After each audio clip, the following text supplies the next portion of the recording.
that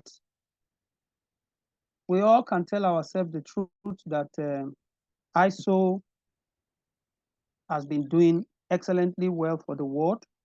And this time around, they have thought it wise to include climate change requirement in management system.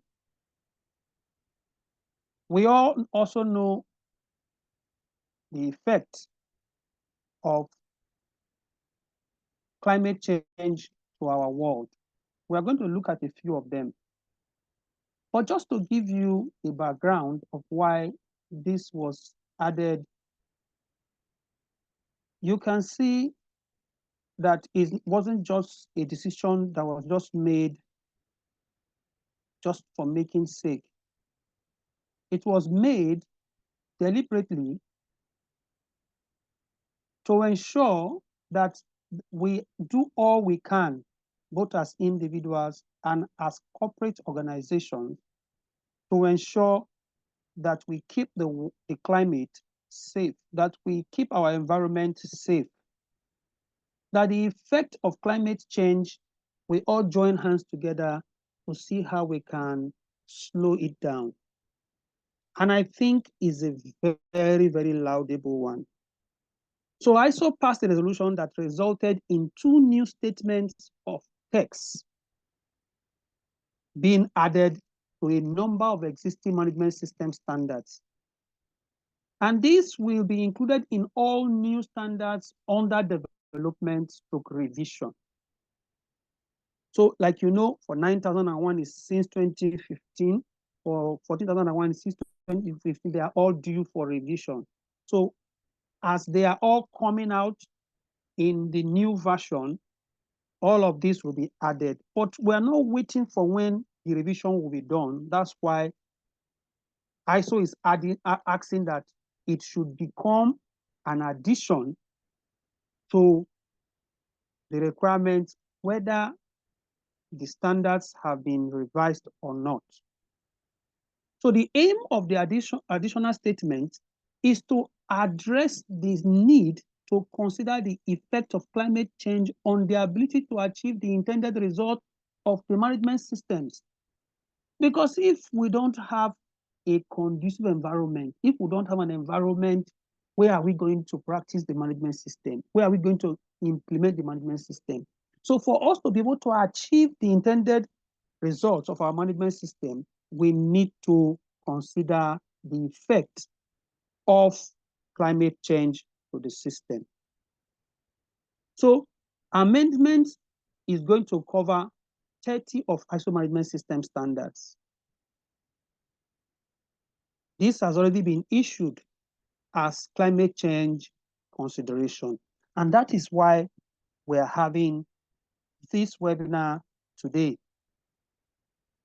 So what is climate change? Climate change simply refers to the long-term warming of the planet. The long-term warming of the planet. We all are seeing the results of the long-time things we've been doing. It is primarily caused by the increasing level of greenhouse gases in the Earth's atmosphere. These gases, such as carbon dioxide, methane, nitrous oxide, fluorinated gases, black carbon, even water vapor that are trapped heat from the sun. They prevent this trapped heat from the sun from being released back into the space, which in turn leads to the rise in global temperature. And this causes global warming. So climate change is not just about the rising of temperature. It is also the changes in weather patterns, the sea level, the shift in distribution of plants and animals, because some animals are living where they used to inhabit to somewhere else that is conducive for them due to the degradation of the environment where they used to live in. And many other things we are going to look at. What are the effects of climate change? Human activities are the reasons why we have this challenge of climate change, resulting in greenhouse effect. For example, the burning of fossil fuel, coal, oil, gas, name it. We know that as a country, this is one of our mainstay as a country. The same thing in very many other countries. The burning of fossil fuel, the burning of the environment, deforestation, agricultural, the kind of agriculture we all engage in today. Some of them are, having a very negative effect on the environment. Industrial processes, they have very significant contribution to climate change. And that's where many of us fall, our organizations, our industries, our companies, our businesses. What do we do? How do we affect the environment? How does our activity, in turn, affect the environment? So, what are some of the effects of climate change? We can see the rising level of sea, which in turn causes flooding. We are seeing extreme weather events such as heat wave, drought, flood. We are seeing changes in precipitation pattern resulting in flooding and drought. We are seeing loss of biodiversity. We are seeing negative impact on human health. Today, we have a whole lot of diseases that are as a result of the effect of climate change. Food security is a challenge. It is ravaging the economies. Countries are spending a whole lot of money as a result of the effect of climate change.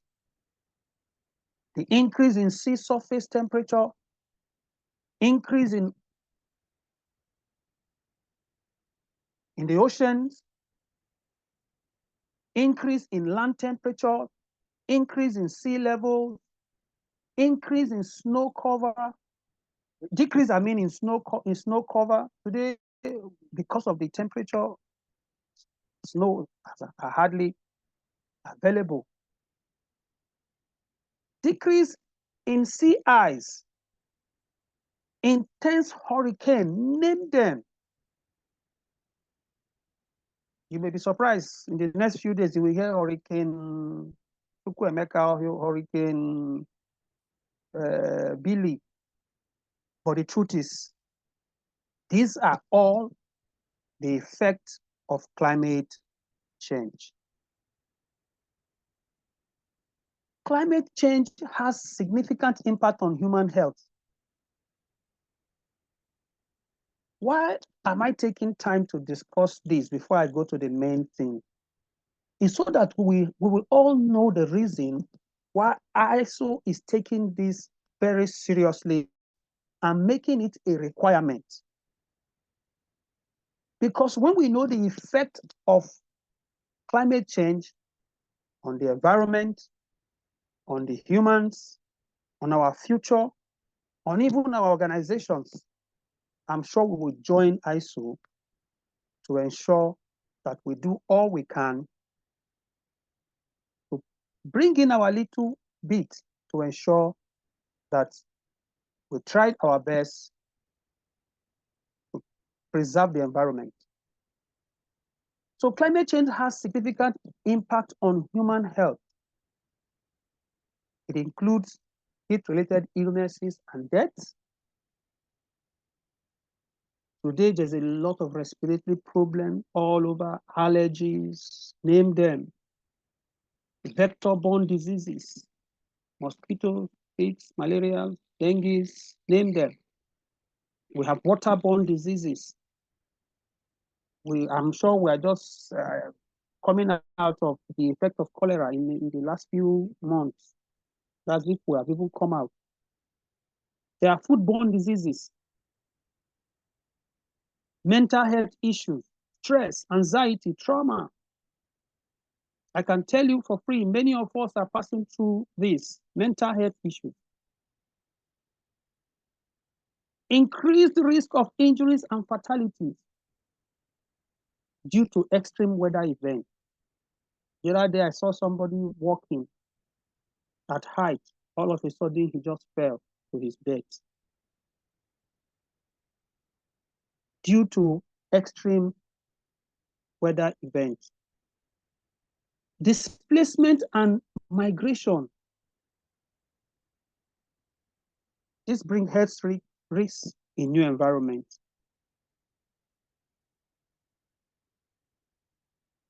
Malnutrition and starvation because crops are failing.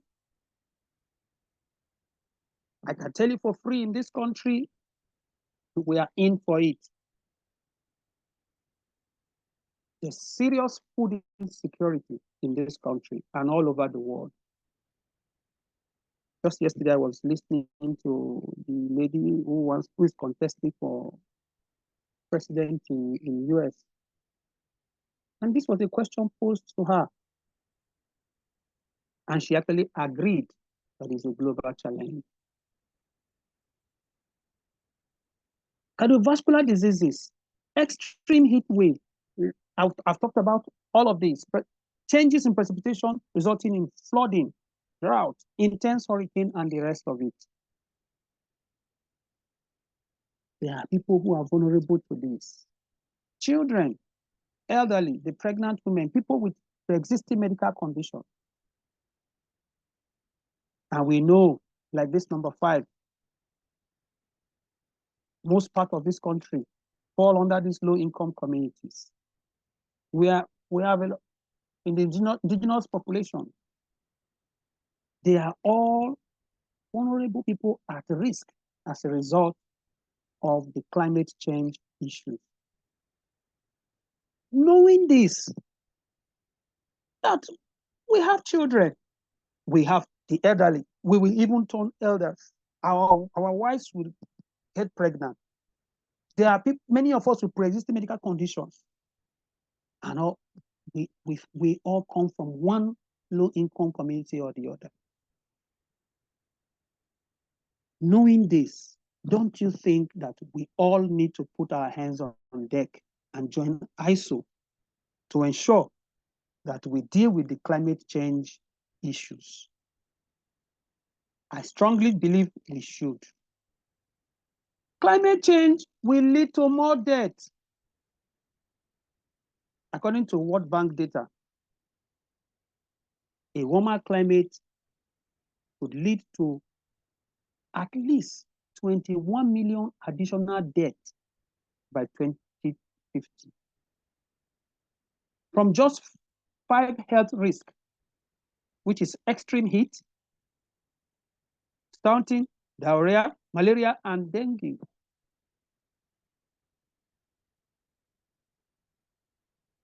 So you can see that it is a clarion call that every organization and every professional gets involved. So this has provided us avenue to be able to give in our little contribution to ensuring that we do something about climate change. So companies must consider climate change when defining their context, assessing related risks and opportunities, and integrating sustainable strategies to ensure resilience and long-term success. this is the main goal of including the climate change requirement to the management system requirement, that organizations must consider climate change when defining their context. They should assess related risks and opportunities and integrate sustainable strategies to ensure resilience and long-term success. In the same way that it takes long time to degrade the environment, in the same way, we need to put in some long-term strategies, put in our best to ensure a long-term success. Let's go to implementation of this requirement. Like you all know, in the same way that you will implement every requirement of the standards, that's the same way you should implement this requirement. Like I said, though it is not yet documented in the management system standard as a way of review, but it has already been added. So let nobody tell you, see the standard, I have it. It is not there. No. It has already been adopted globally that it should be added to the requirement. So then don't allow anybody to be too technical during audit or during implementation and tell you, oh, because it's not in the standard, don't know. It is already a requirement that needs to be implemented. So you can add it an addendum. So I expect that all of us should be able to get to our management, tell our management of this addition to the management system requirements, and join forces to ensure that we implement these requirements of the standard. Okay, I'm seeing a question, but your questions will be answered later if we have the time. It is up to the organization to determine if and how climate change issues impact their system and the intended result of that management system. ISO is not telling you that this is what you must do. You are to decide as an organization, how does this affect my organization? You determine if and how climate change issues impact your system and your intended result. So knowing this, what should you do? The context of the organization is one of the most beautiful places to start with. You need to understand the climate change requirements as it relates to the context of the organization. So understanding the organization and its context when it relates to climate change is very, very important. So the organization, like the standard says, shall determine internal and external issues that are relevant to its purpose and that affect its ability to achieve the intended result of its management system.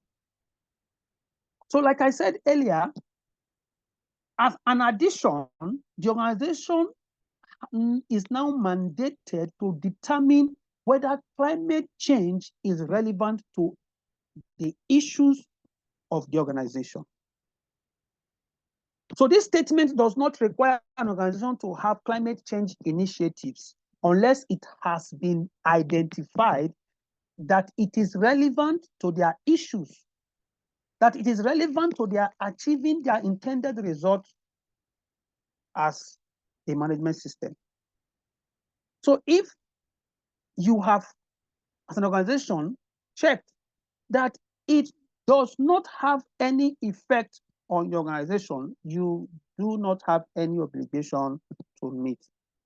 But when you have sat down to determine whether climate change is relevant to your organization's management system, you are required to do so and to ensure that it is included amongst the issues that you are considering under your clause 4.1.2.3, name it. As we are going to see in the course of this webinar, areas in the standard that we need to consider when it comes to climate change addition to the management system. We're going to be using the 9001 as a case study. So understanding the needs and expectations of interested parties is also a requirement that you need to look at under the context. How does this requirement affect interested parties? What does the interested parties want from me when it relates to climate change? What do I want from my interested parties when it relates to climate change? So note that when it comes to relevant interested parties, you can have requirements related to climate change. For example, Shell can say, going forward, you need to do this, you need to do that in relation to climate change. So it becomes a requirement of an interested parties, which is to say, it is a need that the interested party expects you to fulfill. So we will take a look at some of them as we go on. But let's look at significance of these issues. The significance of these issues will differ substantially, I mean, based on these different factors. For example, the size of the organization and the industry where the organization is. For example, you cannot say Quadra Consult, for example, and Expedicy, for example, will have the same issues. No. So the size of the organization, Quadra Consult is a small organization and does not deal with hydrocarbons and the rest of it. But Expedicy is a very large organization that deals with the oil, that is in the oil and gas industry, and they are the baba of them all when it comes to climate change issues. So types of products and services offered. By what I just said now, I'm talking about the oil and gas industry, not Expedicy. I'm not just referring to Expedicy. I'm referring to the industry, which is the oil and gas industry. NNPC, name them, Agip, Total, ExxonMobil, Seplat, they all belong to this industry. And virtually, I can attest that over half of us here belong to that industry. So I'm sure you understand what I'm saying. That the organization size and industry sector is something you should consider in deciding the significance of these issues, type of products and services that are offered in this organization. For example, an organization that gets her raw material from the environment has to ensure that it puts into consideration the requirement of climate change. Position within the supply chain. What is the position of the organization within the supply chain? What is the organization's geographical location? What is the scope of the quality management system?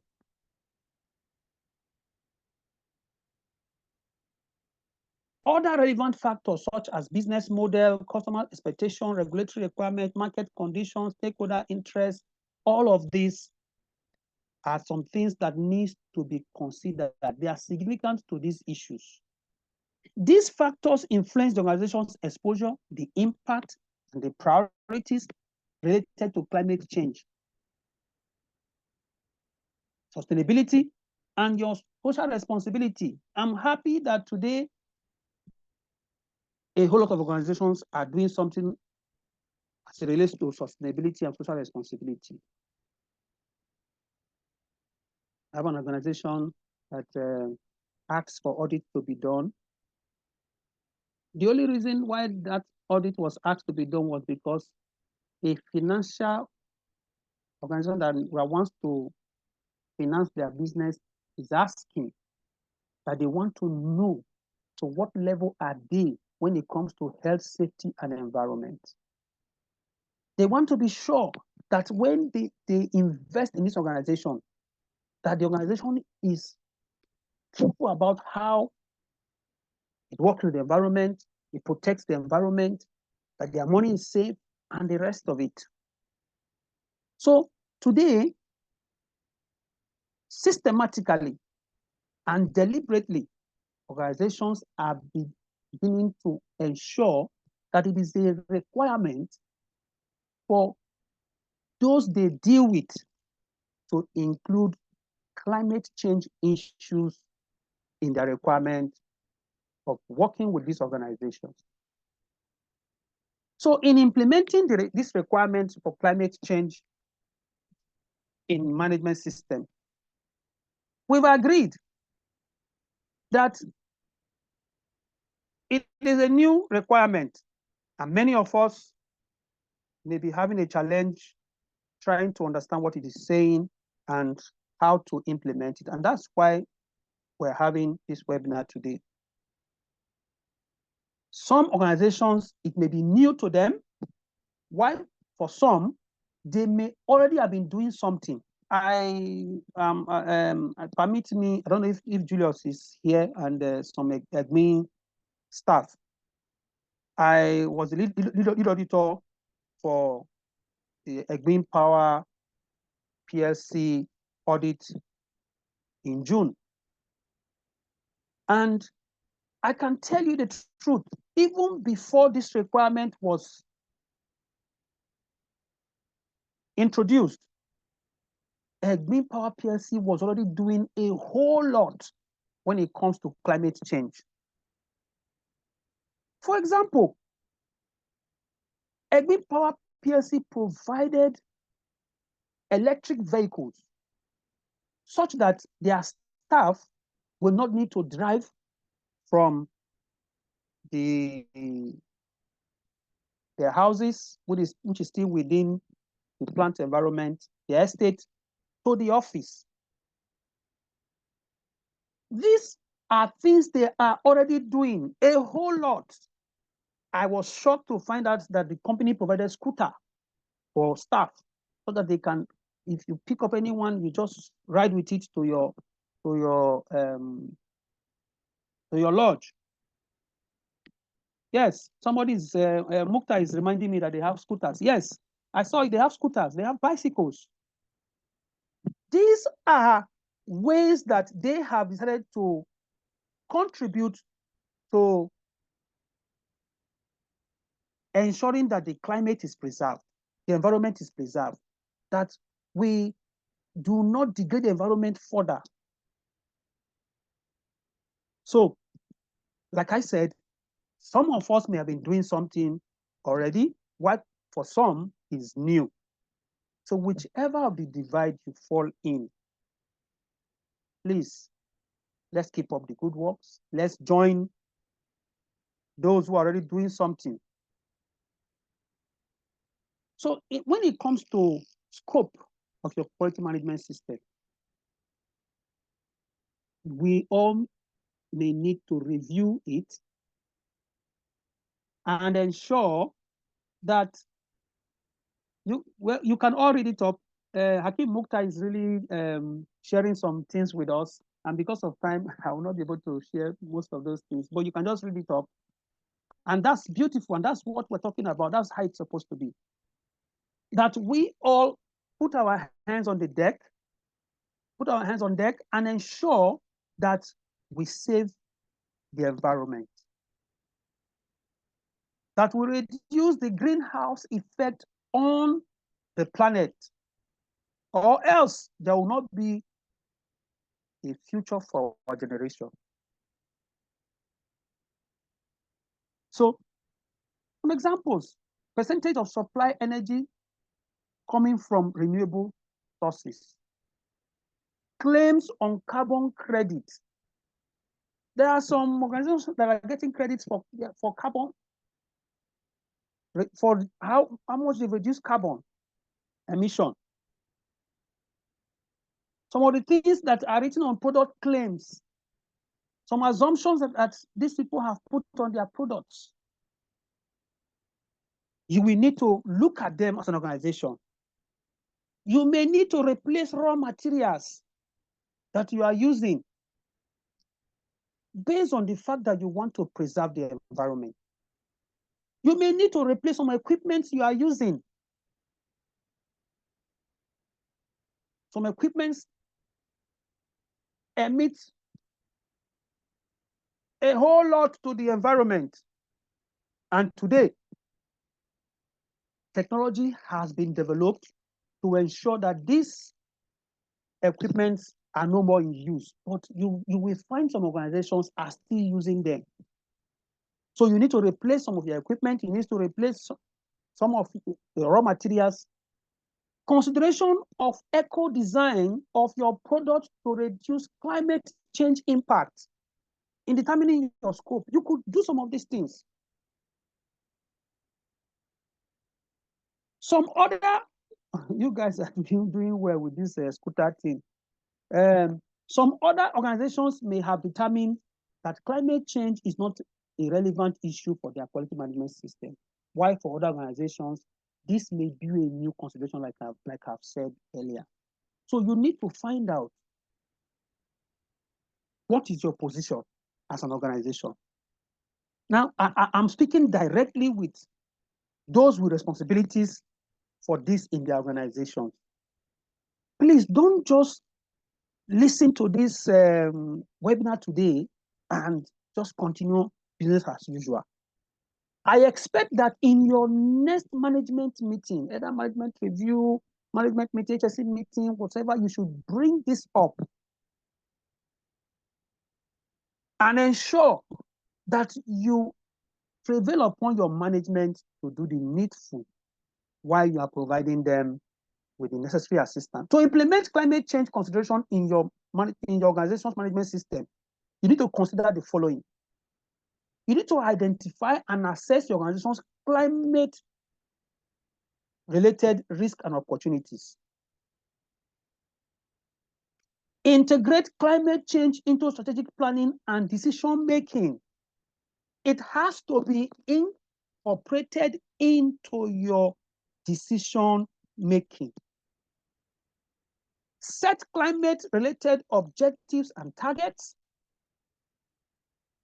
Ensure that stakeholders are engaged and communicated. Like I told you, I was very impressed when I was at Egbin Power PLC. When I was auditing the top management, their CEO, I was so impressed with his commitment to the environment. So that's what you need to do also. Ensure the stakeholders of your organization are aware of this new addition to management system. Implement climate change mitigation and adopt new measures to ensure the preservation of the environment. Monitor and review climate change performances. How has this helped our climate change improvement activities. Oh, since we introduced scooters, since we introduced boogies, electric boogies, since we introduced bicycle, how has it, I'm so impressed when I audit some organizations, they are able to give me in figures what they have saved, how they have been able to preserve the environment. For example, NIBOSH was able to give the number of trees they have stopped falling when they implemented the open book exam, where you do not need to write with the paper anymore. I have audited many organizations that were able to give figures. They monitor and review their climate change performance. Also in EGBI, they set an objective that they are going to plant so number of trees. I also saw, I don't know which company, I saw one of our colleagues who also did that. They prevailed on their MD. I think I saw, was it 7UP or I can't remember, but one of the organization, one of us, yes, Mukta, you're correct, 7UP. I saw what that lady did. They planted enough trees. So you need to monitor and review your climate change performance, the objectives you have set for climate change, the things you have decided to put in place for climate change. You need to review them and ensure that you are doing well and you are meeting the requirements for climate change.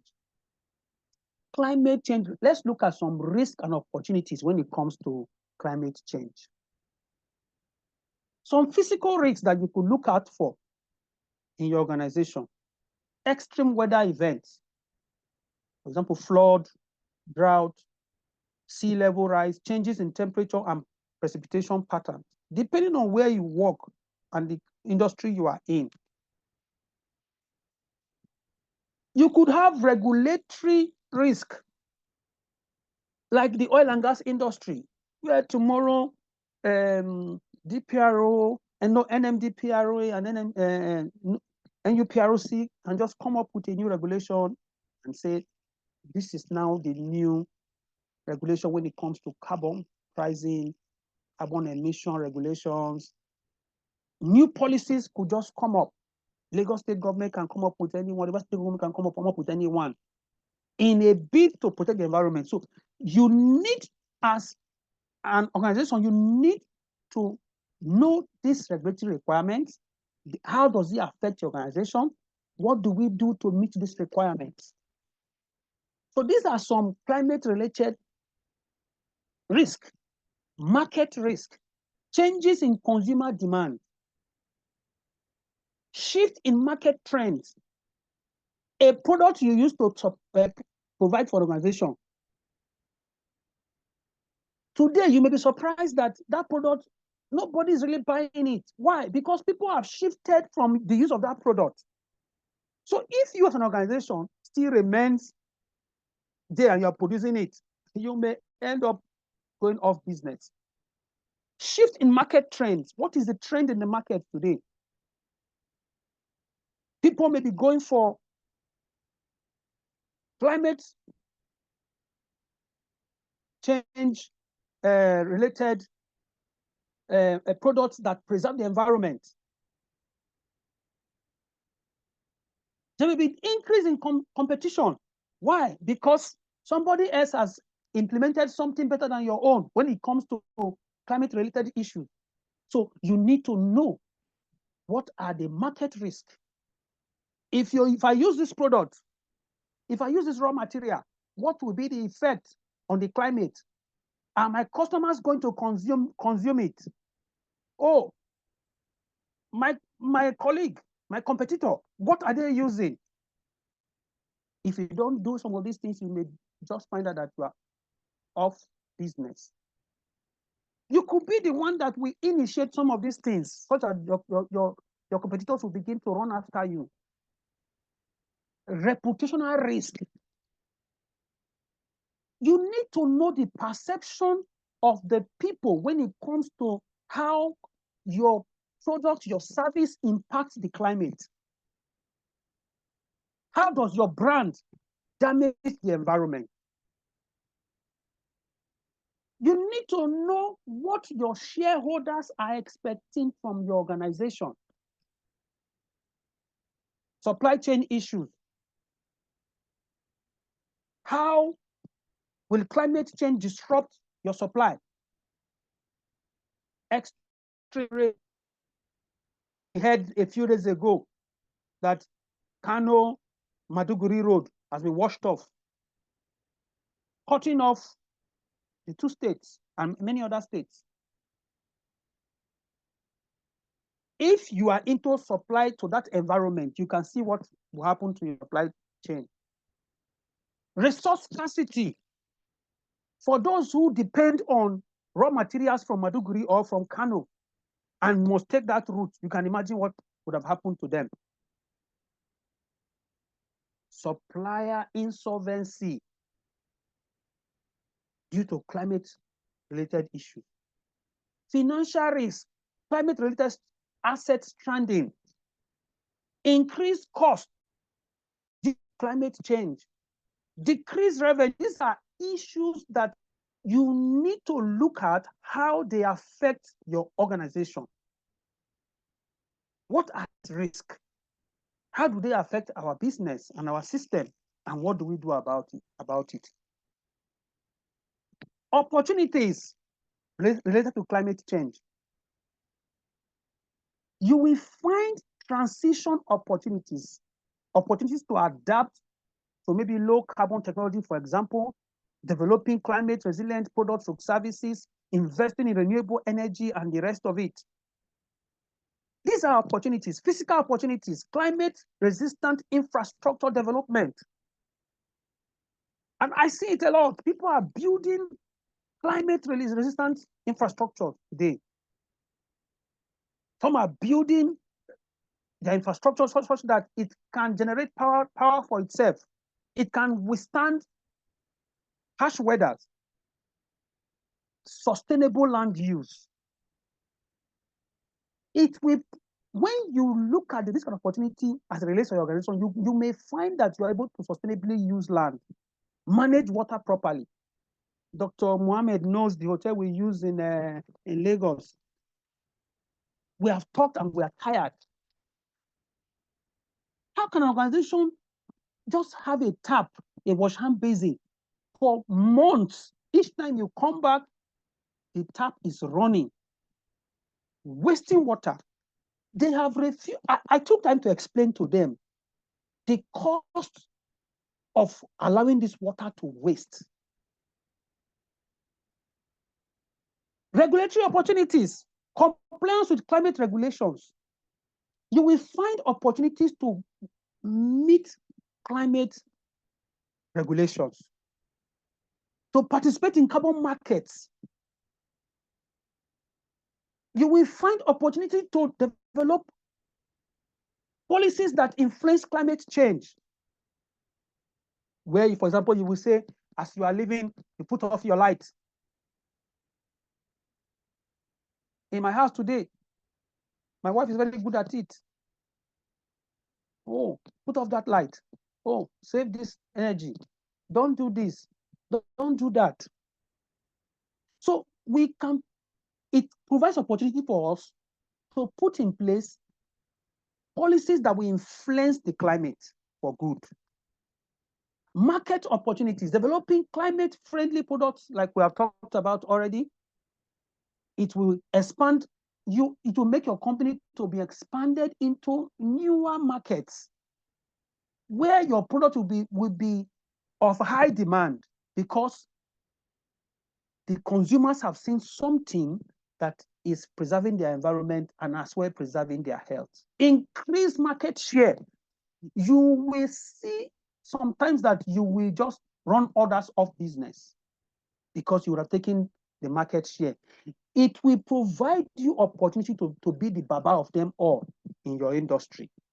So looking at what are the opportunities that this requirement for climate change will bring for organizations is what I'm discussing with you now. The reputation of your organization, it will enhance your brand reputation. Imagine how I'm talking about Green Power PLC today. That's the same way people will talk about your organization when you do things that will help the climate. When you do things that will improve the climate, it will improve and enhance your organization's reputation. It will demonstrate that your leadership is committed to climate change. You will build stakeholders' trust, just like I told us. I don't want to call the organization's name. I asked for that audit. If they had done well and the audit came out well, I can tell you for free, that organization that wants to give them that money, we give them and trust them as one of the stakeholders that is investing in that organization. But what did we see? Many of us, we talk this thing too much, and when it comes to practical, there's nothing to show. So please, I'm begging us, professionals, we are the ones that can help our organizations to see the good in this new addition of climate change to management system. You will have innovation opportunities for you to develop new technologies that will help the climate, that will ensure improvement in resource efficiency. For example, you see during the COVID, a lot of persons were able to develop something so that we don't waste much water. We're able to wash our hands with ease. We're able to save this. We're able to save that. It will create new business model and opportunity for your organization. So this climate change requirement is something that we all need to look out for. It has both its risks and its opportunities. The opportunities abound and the risks abound. So if you're able to take time to check how does this affect my organization, you will see the good in this requirement. Now let's look at, as an auditor, how do I audit this requirement? How should I audit this requirement? Climate change can have a different effect on different organizations and their management system.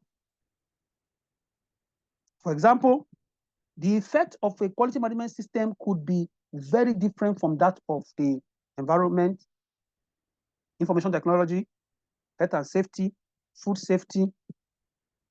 So you will not have the same effect for all the management systems. So each one differs. So that is to say that if you have any of the management systems, you need to look at the effect to each of your management systems. If you have an integrated management system, it's a different ball game, as we see as we go on. So auditing climate change requirement in management system. This new consideration involves you as the auditor evaluating how your an organization that you are auditing, how they have identified, access their climate change related risk and opportunities, like I've listed in my previous slides. How have they identified their climate change issues? Have they assessed how it affects them? What are their documented risks and opportunities?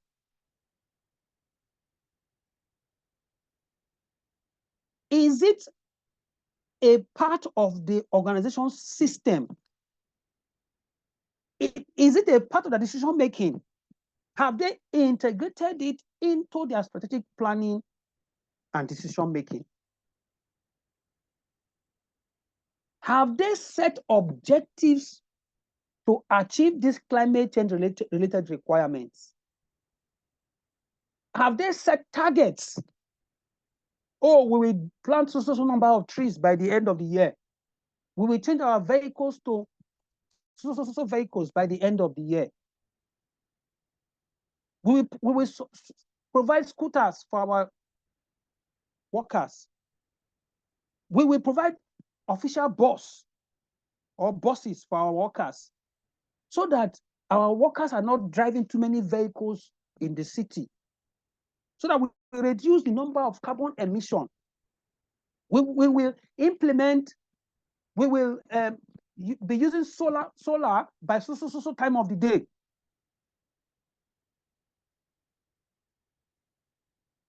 Have they set climate change objectives and targets? These are some of the things you should look out for as an auditor. Have they implemented climate change mitigation and adoption measures? Are they monitoring and reviewing this climate change performance? Do they ensure that stakeholders are engaged? Suppliers, customers, the community, the shareholders. Are they engaging and communicating their climate change requirements and actions they have decided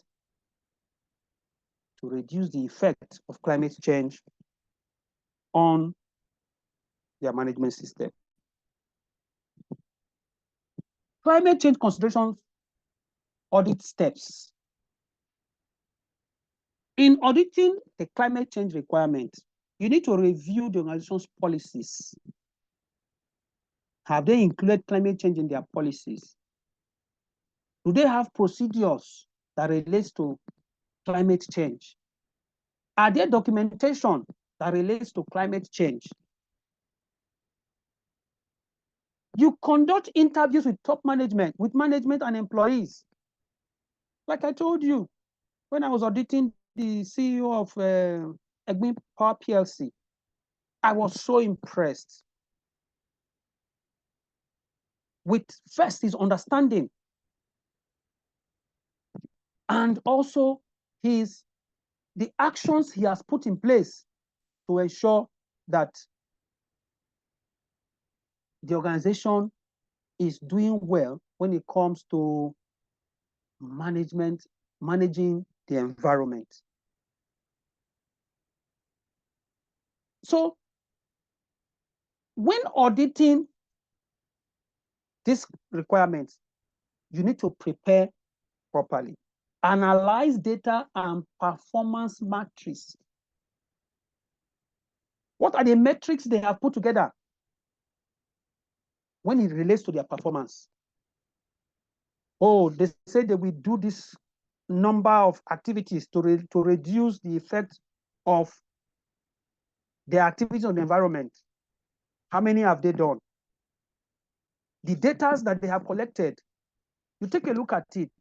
How is it meeting this requirement? You assess compliance with regulatory requirements. For example, if it is a requirement that they must meet ISO 14001 requirement, LACEPA requirement, EIA requirement, NESDRA requirement, Ministry of Environment, LOMA requirement, name it. Electricity Regulatory Agency requirement. Any requirement that they ought to meet, you need to find out how they are meeting these regulatory requirements. You need to find out how they are meeting these regulatory requirements. Then you also need to find out, are they evaluating the climate change governance and leadership? No, do they have in place a climate change governance and leadership? What is the commitment of the leaders when it comes to climate change? What's the management's understanding of climate change? What are they doing as it relates to climate change? You verify the implementation of climate change initiatives. They said they will do this. They said they will do that. Have they done it? Is it effective? These initiatives they are put together, how is it saving the environment? You identify areas for improvement and provide recommendations where there is a need for recommendation. You provide recommendation.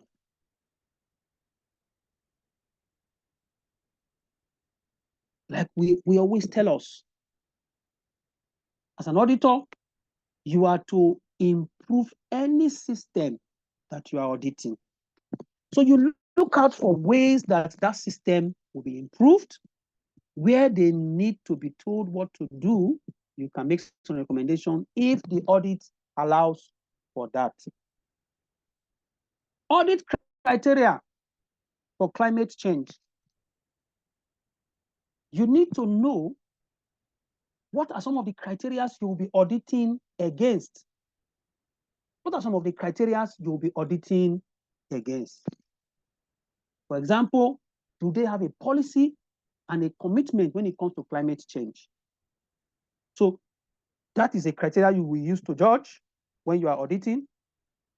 Risk assessment and management, greenhouse emission management, climate change mitigation and adoption strategies, stakeholders engagement and communication, climate change training and awareness, performance monitoring and reporting, continuous improvement and innovation. These are some items that can form your criteria for auditing this requirement for climate change addition to the management system. Are there policies in place? Is the organization committed? Are there risk assessment and management of same? When it comes to greenhouse gas emission, how are they managing it? Climate change mitigation adoption strategies. These are some of the things that will form training. Are they training their workers when it comes to climate change? Some of the things they have decided on climate change, are the workers aware? Performance monitoring and reporting. These are some items you need to look out for that will form your criteria for auditing the climate change. Let's look at some simple climate change audit questions. For example, you can ask, has the organization assessed the relevance of climate change to its operations, product, and services? Have they assessed how relevant climate change is to their operations, their product, and their services? This organization, have they determined climate change relevance complying with applicable statutory and regulatory requirements? Are there areas that they have been served notice of non-compliance with the requirement of climate change? The laws that relate to climate change and the regulations, have they determined how it relates to them? How are they complying with it? What are the complaints from this area? Are they meeting with specific industry standards? What is their carbon pricing mechanism? Does the organization climate change determined align with their contractual obligations? For example, their client says they must do this and that when it relates to climate change. Is that what they are doing? when it comes to supplier agreements, are they meeting these obligations as to how to supply, what to supply when it relates to the requirements stated for climate change? In their partnership and collaboration agreements, are they meeting these requirements stated for climate change obligations? These are a few questions that, as an auditor, you could ask when it comes to auditing climate change requirements for management systems. Climate change requirements for management systems. So you need to find out how are they meeting this requirement. So these are a few questions you could ask when it comes to auditing this requirement. Now we're going to look at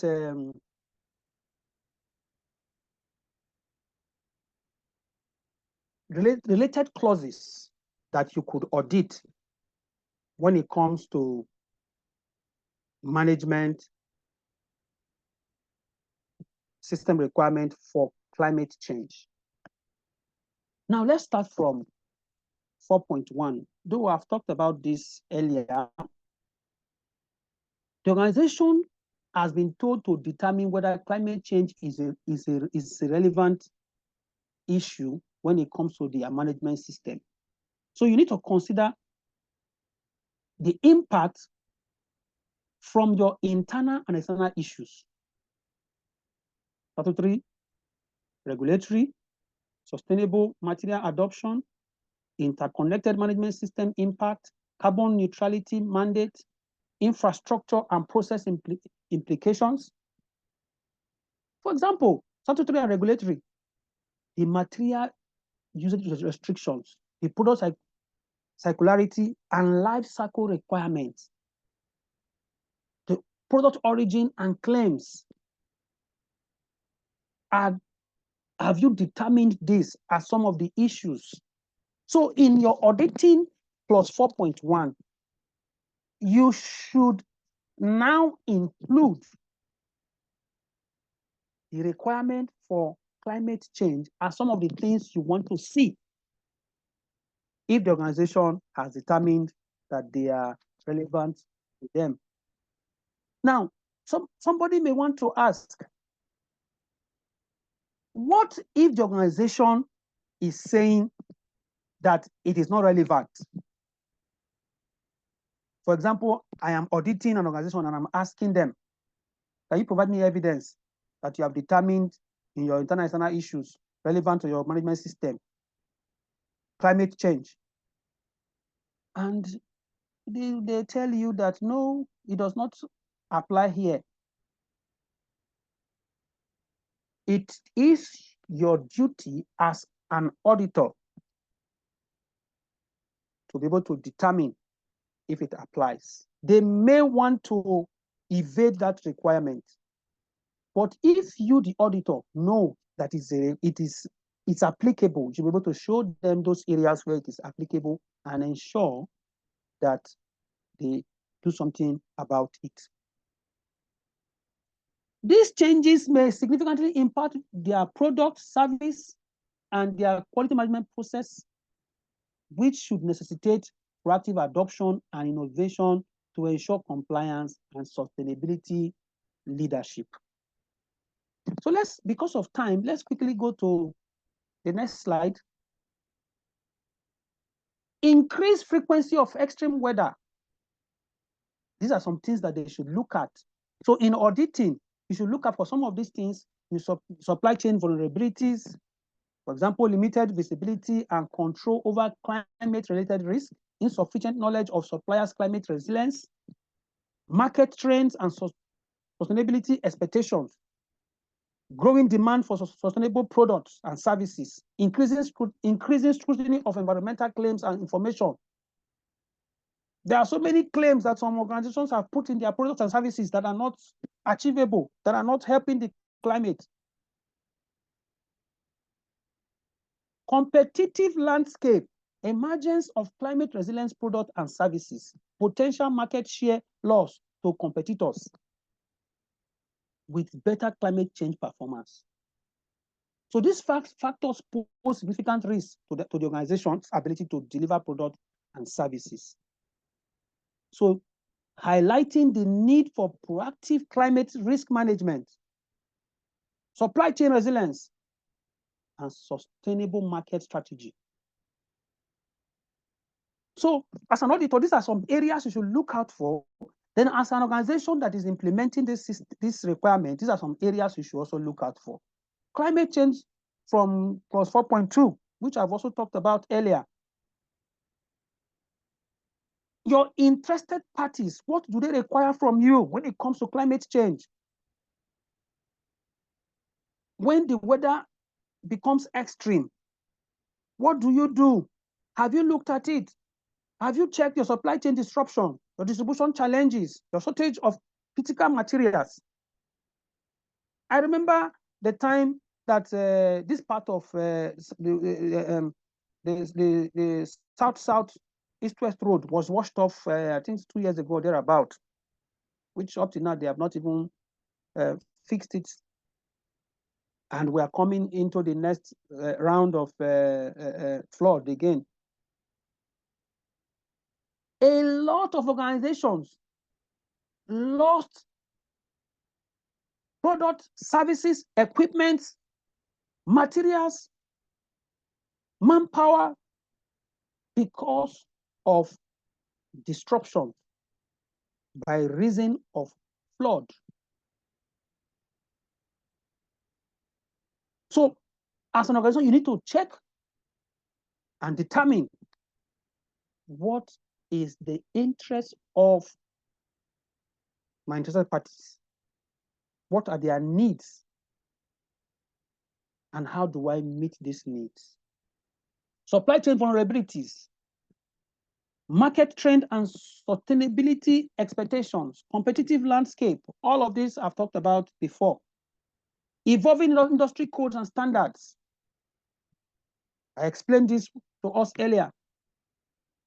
LASEPA can just wake up and say, oh, to save the environment for the sake of climate change, this is the new regulation. Lawman can come up with a new regulation. NESRA can come up with a new regulation. Environmental agreements, when you have made agreement with communities,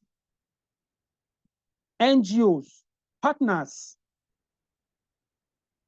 environmental authorizations, for example, permits from DPRO, from NESRA, from NAMDEP, licenses. You need to determine these things. And as an auditor, you need to look out for these things and ensure that they are in place. For an addition, life cycle assessment. This is a requirement that many organizations are not meeting up with. What's the life cycle of your raw material, your product? When it has lived its life, how do you dispose it? And the rest of it. Our time is really, really fast spent, and I still have a few things to talk about. Determining the scope of the quality management system. This requirement also means that your scope may change. So as an auditor, you need to look out for how this affects the organization scope of their management system. Do these relevant climate change issues impact the scope or change the applicability of certain requirements? Is there a need to change the scope of the quality management system? For example, I have a client I went to audit some days ago. For you to enter their compound, you will have to cross a very big river, flood. They said they are relocating. So relocation, which is moving operations to a new location due to increased flood risk. Adapting to sea levels. Because of extreme weather, they can choose to move to another location. Oh, we are leaving Maiduguri, we are coming to Lagos. Supply chain adoption, product and service innovation, market shift, operational resilience. You can see that many of these things are repeating themselves. That's to tell you there is enough places you could look out for as an auditor, and there's enough places you could implement these requirements in your management system as an organization. Has the organization considered the issues to determine risk and opportunities? I won't waste much time here because I took time to talk about this earlier. So you've had to look out for things like, do these issues lead to change in support, such as infrastructure, monitoring and measuring equipment, knowledge, communication, and other requirements? All the requirements that are already there as it relates to the standard, you are now looking at it you are adding the eye of climate change to it now. The infrastructure that they have, the monitoring equipment that they have, what's the level of knowledge, communication, and other requirements as it relates to action to address an opportunity. Are there relevant changes in operational processes? Are there any changes in what needs to be monitored and measured? What are the risks that needs to be addressed? These are some areas you should look out for. 6.3, changes. Do changes in scope or potential risk and opportunity determined imply changes in their management system and their processes? So you need to consider the following. Do they check the purpose and consequences of this change that is coming due to climate change? Do they understand the change objective, the anticipated outcome and potential risk it is going to pose to them? Quality management system integrity, the maintenance of the quality management principles and requirements, ensuring continual compliance and effectiveness, even with these new requirements that is added. Do they have resource availability to meet these new requirements? So as they are making changes because of these new requirements of climate change, have they determined the adequacy of the finances to ensure this is done? Do they have the right manpower for this? Have they provided the right material resources, identification of resource gaps, and mitigation plan? Are responsibilities and authorities clearly defined and allocated for roles and responsibilities as it relates to these new requirements that has caused a change in the system? What are the accountabilities and decision-making persons in the organization? Who makes this decision? Who does this person report to? Who ensures this is done? And many other things to look out for. 7.1, resources. If climate change issues have been deemed relevant, then how does this impact resources to achieve conformity of products and services? For example, if we want to find out, have they determined how climate change consideration impact on the environment for their operations or processes? Like that organization I went to audit the other day. Going into their office is a big war. And just imagine one day you come back and the whole place is flooded and equipment damaged. People can't even come into work and the rest of it. Has the organization determined an appropriate source of knowledge on which to base their decision? What is the evidence-based knowledge that they are making their decisions on? Oh, we are saying we want to bring this new thing because of climate change? Based on what knowledge? Based on what requirements? Have they updated their knowledge as it relates to this requirement? Operations. If climate change issues have been determined that it is relevant to their operations and do not imply changes to the quality management system, nor its scope, are they already being handled within the disposition of the current system, or they need to do something about it now? So you need to look out for things like this when it comes to 8.2.1. Is the organization providing information relevant to products and services? Their products and services, are they providing the relevant information to the end users, to their customers, about their products and services?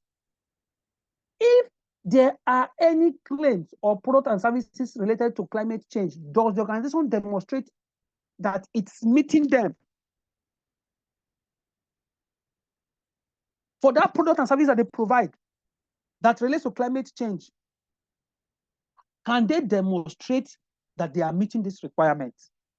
Is the organization establishing specific requirements for contingency action related to determined risk in the provision of their products and services? 8.2 and 8.3. Is the organization considering climate change that relates to the requirement when determining or reviewing the requirements related to products and services? A client is asking you to come and provide these services, and you are checking to know if you can provide this service. Have you considered the requirement for climate change that you are able to meet it?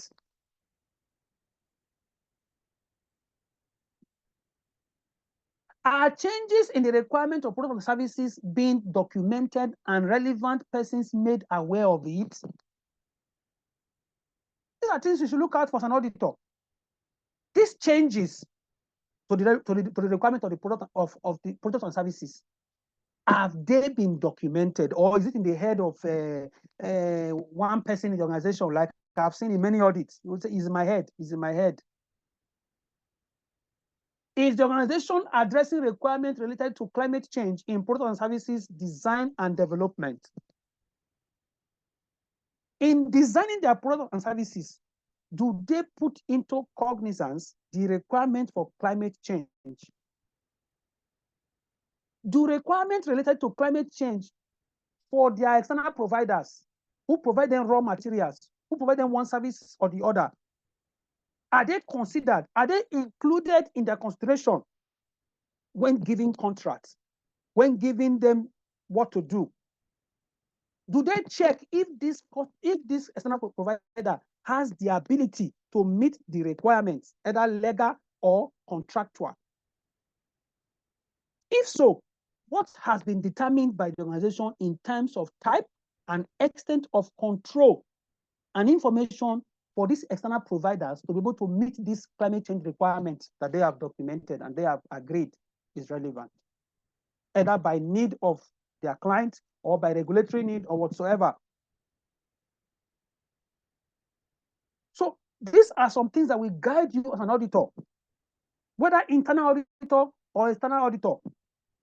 This should guide you.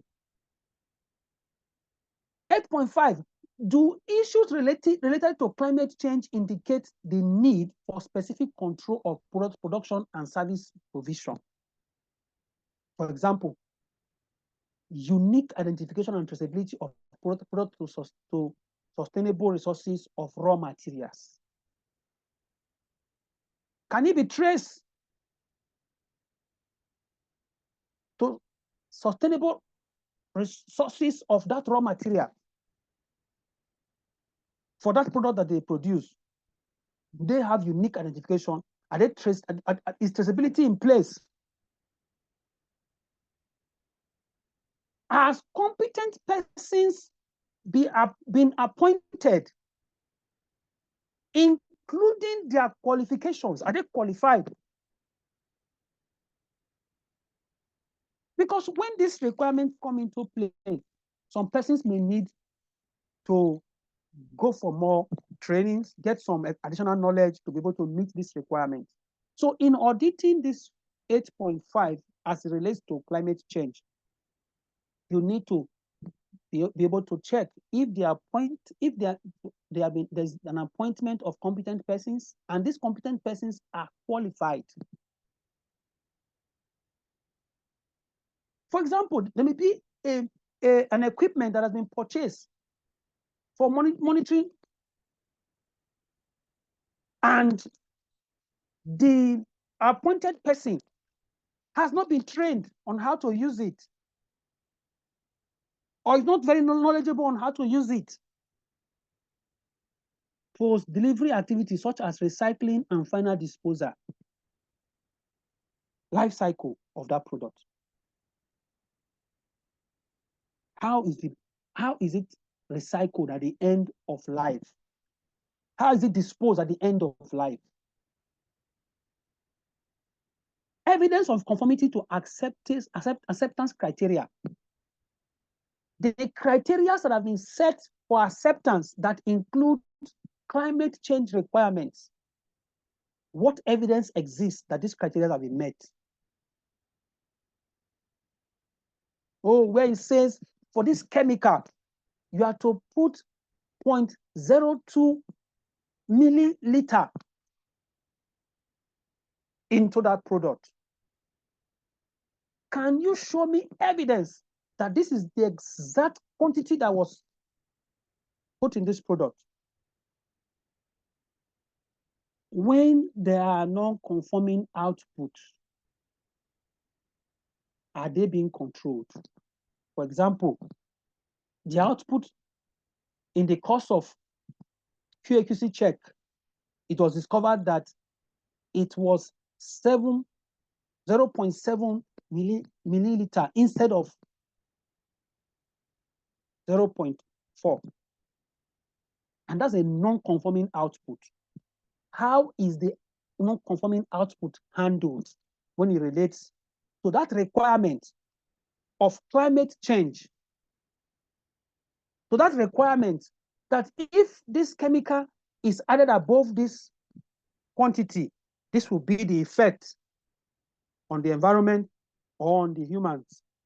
When fire is applied to it, this will be the reaction, and the reaction will produce so effect on the environment and the humans. Knowing this, and this product has exceeded this requirement, how is the non-conforming output handled? Did they repackage it and just mix it up with good ones and still send it out to end users? And they provide you evidence of how they quarantined it, how it was disposed. If it's something that needs rework, how was it reworked? What were the concessionary agreements to use it? Clause 9, when it relates to climate change requirements. If relevant issues related to climate change have been determined by the organization, these may have specific monitoring and measurement requirements, like I've tried to explain with some of the things I've said. The regulatory requirement to climate change says this is the amount of carbon that you can emit. Based on this new requirement of climate change, this is the amount of carbon you should emit.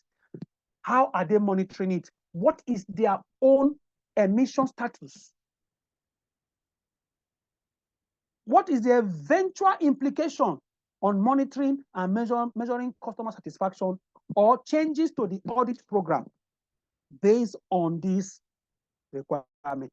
I'm sure you know that based on this new requirement, our audit programs should change to include this requirement.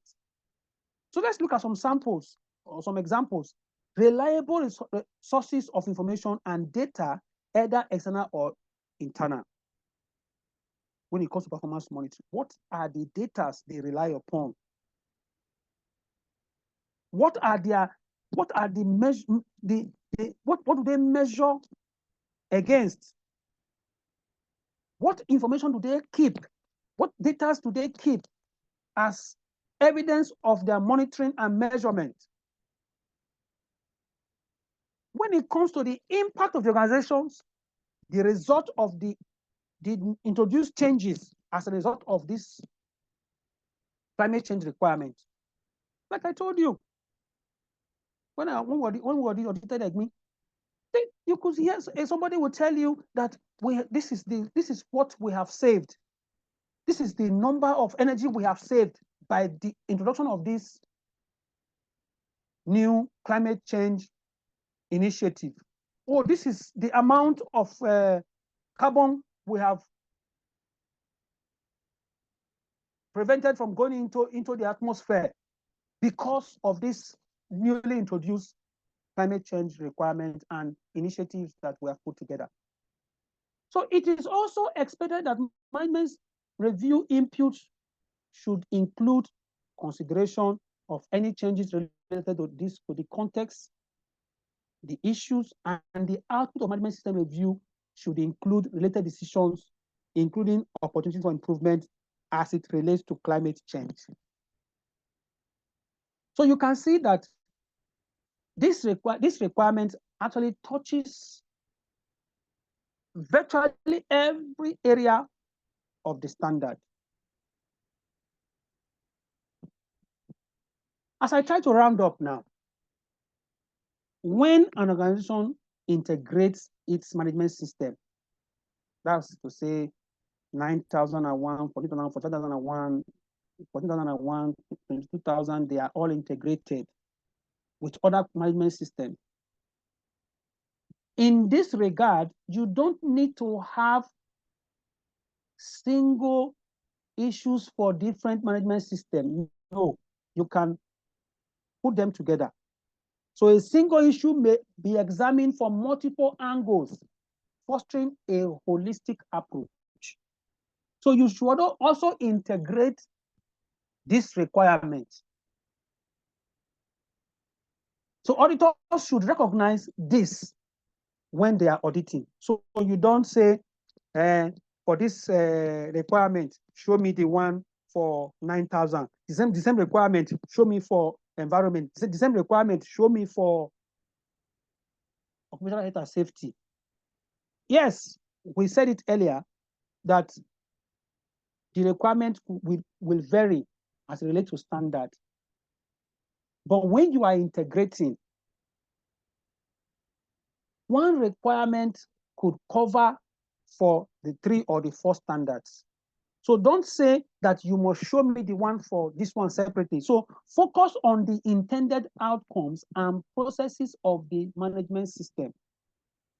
Consider potential overlap with other management systems. For example, environmental aspects in product design.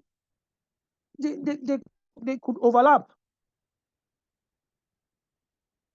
So evaluate the organization's comprehensive approach to managing interconnected issues.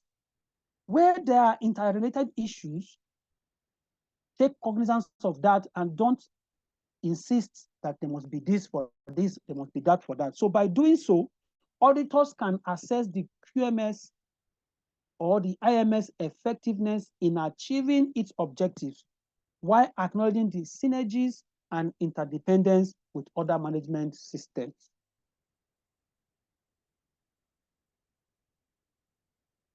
So, conclusion. It is up to the organization to determine if and how climate change issues impact the quality management system or any of our systems. And the intended result of that system, it is up to the organization to determine. But like I said earlier, so that if anybody asks, it has this question to ask, what if the organization decides to evade this requirement and say it does not? What are you to do? So I'm sure we'll answer that again together. Auditors should pay special attention to product and service claims related to climate change issues.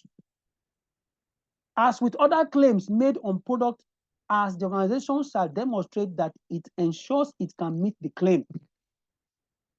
They say, this our package that we use to package this product is climate friendly. It decomposes. If you just pour water on it, that's the end of it. It just decomposes into the ground. You will need to check those claims. Not that you pour water on it, it enters the ground. Instead of just entering the ground, it has passed some more chemicals that will destroy the environment. Many of these claims may imply specific methodologies for monitoring and measurement, so may require additional third-party verification to be subject to statutory and regulatory requirements. That's the truth. You may need some labs to take this specific claims that they have said that their products can meet, their packaging can meet. You may need to subject them to third-party verification to ensure that it is meeting the statutory and regulatory requirements. Auditing the method used to determine these claims may be outside the objective of 9001. However, auditors are to be aware of the requirements related to these claims to evaluate if the organization can demonstrate the claims can be met, or if there is a risk to the integrity of the management system, in particular for third-party certification organizations. So if you are auditing a third-party certification, you have to be very careful. Some days ago, a client was saying, put this in the scope, put this in the scope, put that in the scope. I said, no, sir. You cannot say that this system covers this when it does not cover it, when you cannot defend it, when it is subjected to verification, it cannot pass. Or you are trying to say that this your product meets this requirement, why it does not meet it. So auditors, you have to be very careful with some organizations when auditing them, so you don't end up helping them to destroy the environment by agreeing to some of their claims that has not been verified. So I want to say thank you very much for your time and for being a part of this wonderful time. So I don't know if we have any questions. I don't know if we have any question. Yes, it will be available to all of us. Yes, all we right. will share it. Thank you, Mr.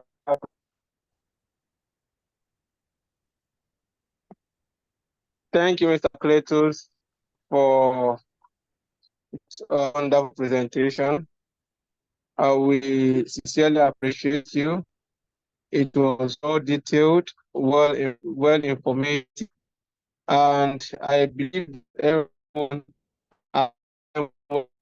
Thank you, sir. Okay. Let us stop sharing. Let us stop sharing the to individuals would share the matter across all the directions, so they can pick. I think that is better. So thank you, everyone. It is.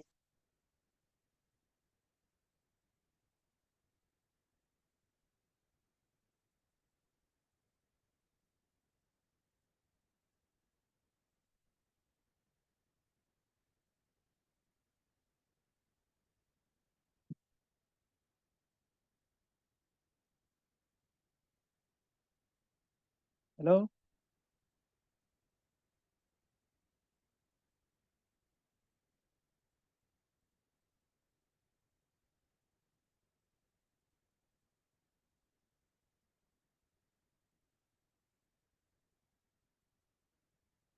Please, if you have questions, please let us ask. Let us raise our hands. Mr. Danshima, please kindly unmute and ask your question. Yeah, thank you, the moderator. Also, thank you, the presenter, Mr. Cletus. This thing could have come from someone who has in-depth knowledge of the context. Thank you for all you have said, and I picked some of the comments that you made when you talk about knowing much of this thing and applying little of them. I also picked where you mentioned about the causative factors for this climatic change. You talked about the extractive industry, people that have their raw materials gotten from the environment. You talked about also the industries that may change these raw materials into finished products. The processes, their processes, and how they manage their all their processes to get in the finished product. A lot of things you have said here, particularly for those that are in the auditing management audit, and also for most of us that are also helping in our own roles in getting safety awareness across where we are. I wish to say a very big thank you to you and to say that most of all these things we do here we may not end them here, because most of all these knowledges we have and we don't get them across to people that may have one or two implementation processes might not get us where we want to get. I'm sorry, I want to take a few minutes. If you look at Lagos as well as a test case, you will see that we are not anywhere in the picture of climate change control. We are not in any picture. And also we have organizations, we have quality management experts here, professionals and all these things. And we have not been able to impact our knowledge on our environment. So I will be of the opinion that more of these practical experiences should be shared with people that may have implementation processes to help us getting most of all these things done, and we having small effect or positive effect of all this knowledge we have. I wish to tell us here that just where I'm presently representing, just to bring a product into this country, we have been on impact assessment, the environment impact assessment, before the people could allow their product to enter this country. How I wish every other organization could do this. I think we should be said that we are the right path of what we do.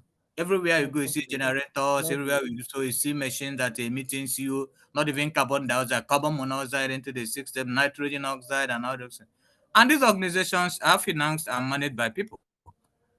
And after all, we're talking about the greenhouse effect and the rest of them. So thank you for all you have told us. It's one thing to hear all this is and one thing to push for the implementation in wherever we are. So that at the end of it all these things we are preaching to get, we will have the impact before we leave this planet Earth. Again, I say a big thank you to Cletus for all you have said. We hope to have this material shared amongst us. Thank you very much. Thank you.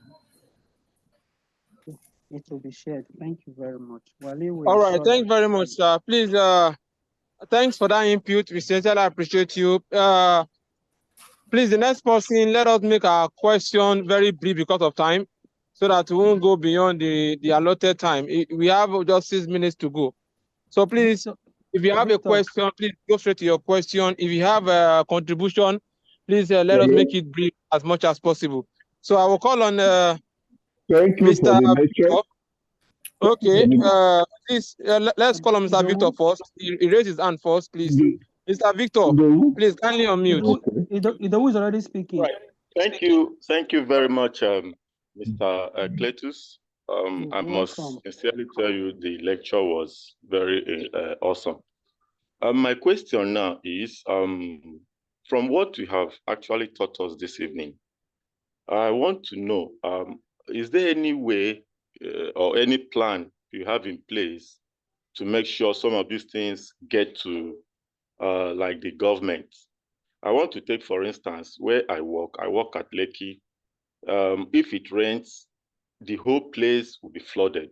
And I want to believe that it's as a result of people probably not opening their drainages to make sure the water flows as it's supposed to. So I want to know, is there anything that you are putting in place as a body of QMA, I think remind me of the body again. Institute of Quality and Management System Auditors Institute. Thank you very much. Is there anything you're putting in place to make the government to create awareness of this climatic change, so that the government will help the people enforce some of these things, so that our environment will be safe for every one of us? Thank you very much. Thank you very much. Your question is very well noted, but the truth is this requirement, you know, management systems are not compulsory, they are voluntary. And when it comes to your question, we are talking about government. We do not have such power. When it comes to management system, it is a voluntary thing. So if Lagos State, for example, decides to make the requirement of this of ISO a mandatory thing for organizations, that's where it would have helped us, because it means that for that organization to achieve what it needs to achieve, that means they will implement what the standard says. And by so doing, if it is their drain that is one of the issues that they have determined will affect their management system, they will deal with it. But that's by the way. But when it comes to working with government, we are doing the best we can. Like you know, PMSCI is quite young. PMSCI is 2 years now, and PMSCI is doing the best it can. In December 5th, for example, we'll be having a summit in Port Harcourt, December 5th. In early this year, we had the auditors hangout.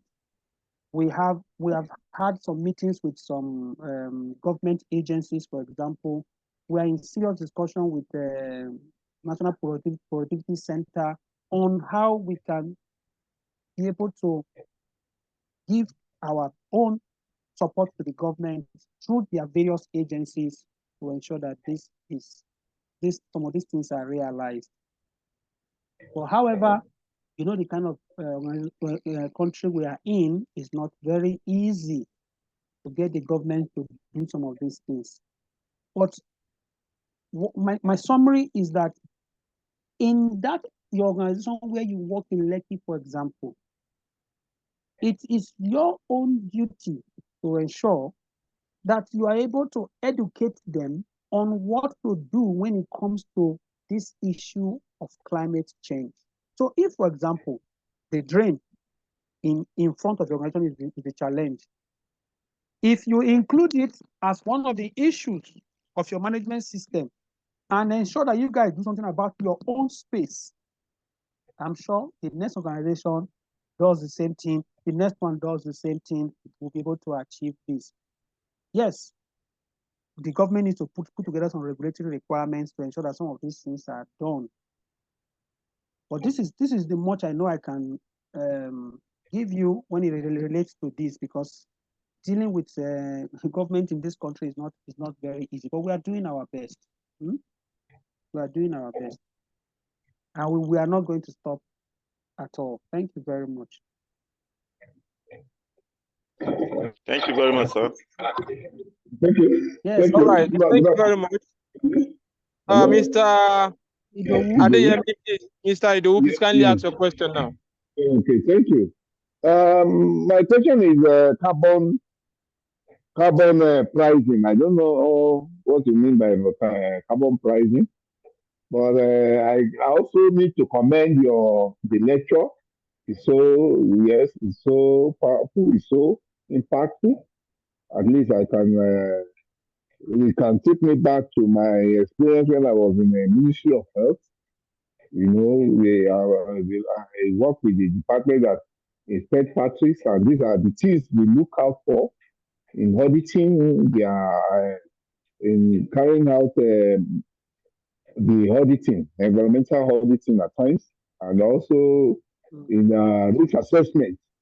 So I commend you, and I believe the material we get it in time at least to refresh on it so that we can at least make use of it. We also need it in the local government. I work with the local government now. I'm in the local government now. I'm administrative department. So we also need it there because we are the closest to the people.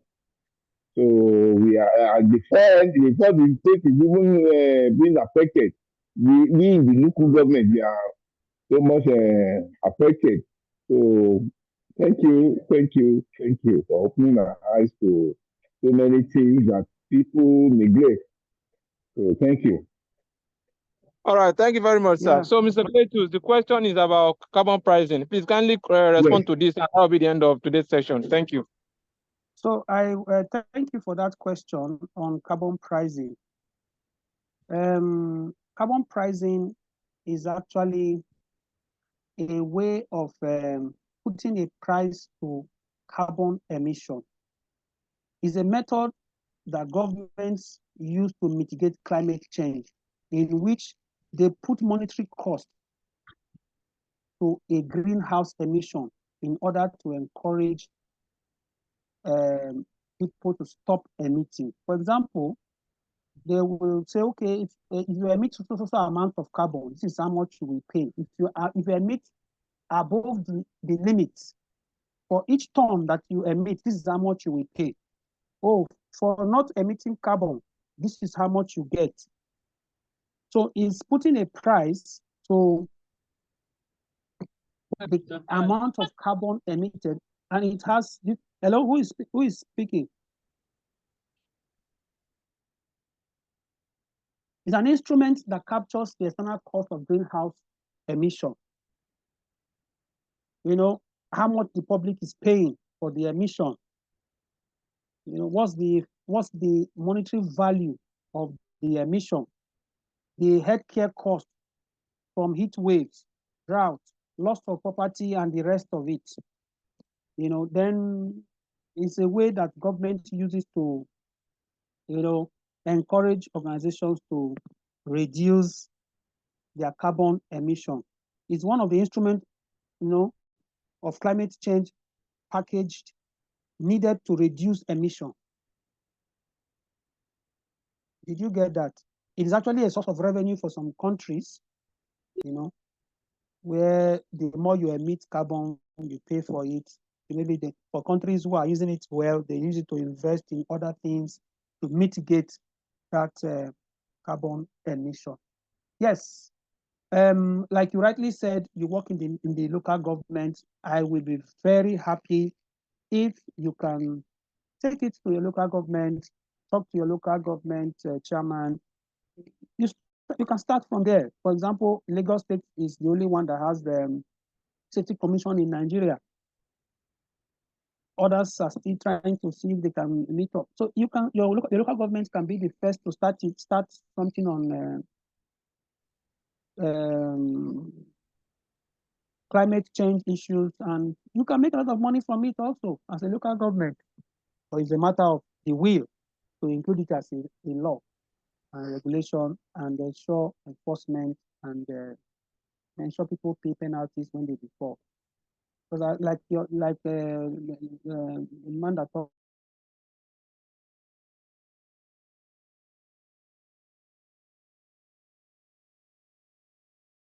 about flooding in Lagos.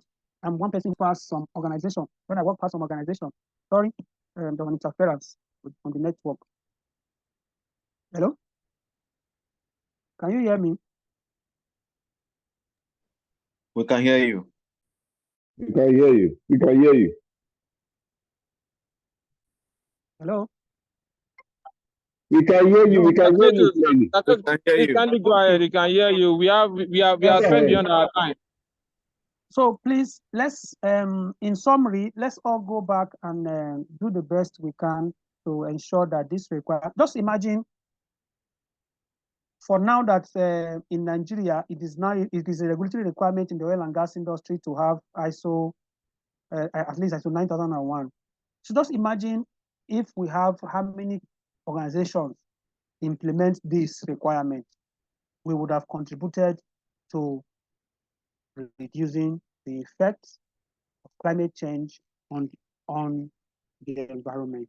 Thank you very much, and God bless you.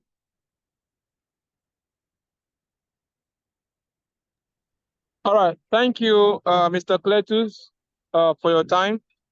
Thank you, everyone, for taking your time to be here with us. So sorry, I'm on the roadside, so we quickly have to round up this because it's already past 7 o'clock. We use this opportunity to appreciate everyone who has taken their time to be with us. Like we have said, this has been solely put together by QMSAI, Quality and Management System Auditor Institute.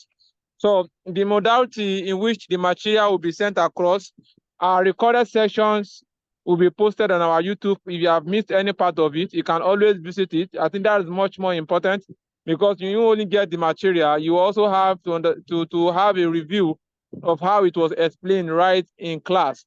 So also alongside with that, we are going to upload the material on a drive, and we'll send the link across together with the link of the YouTube. So all those links will go across every platform where you came across this link. So that is the modality in which you use to share these materials to everyone. We might not be able to send it to everybody via their emails because of the number of persons who are involved. And we also want those who even were not here with us to also benefit from this. So thank you all for your time. Like we have said, there's opportunity for membership.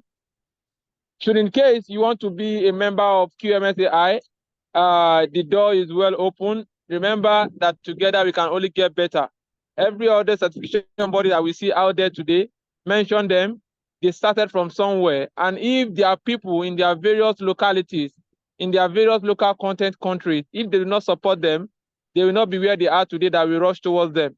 So it is time for us to also have our own internationally recognized certification body in which QMSAI has come to address this need for us. We have delivered so many trainings to so many individuals. You can meet up with our various delegates. They will give you the wonderful feedback that they've gotten through our trainings. But apart from the trainings, opportunity for membership is also available.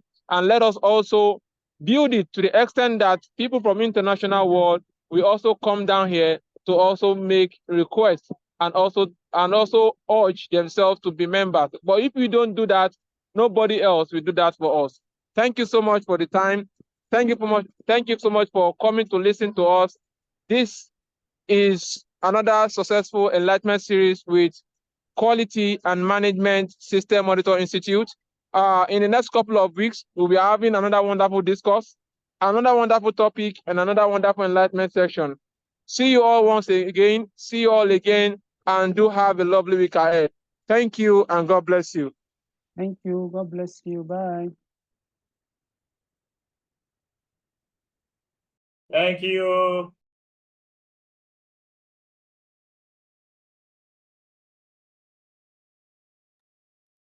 For those asking about becoming members of QMSAI, you can as well chat me up on WhatsApp for me to direct you easily.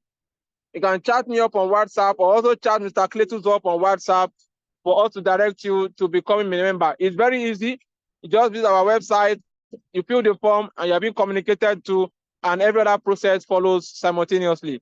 So thank you once again. Thank you, everyone. Let's use the opportunity to also appreciate Mr. Cletus Aigbe for bringing up this wonderful initiative and also being our facilitator for today.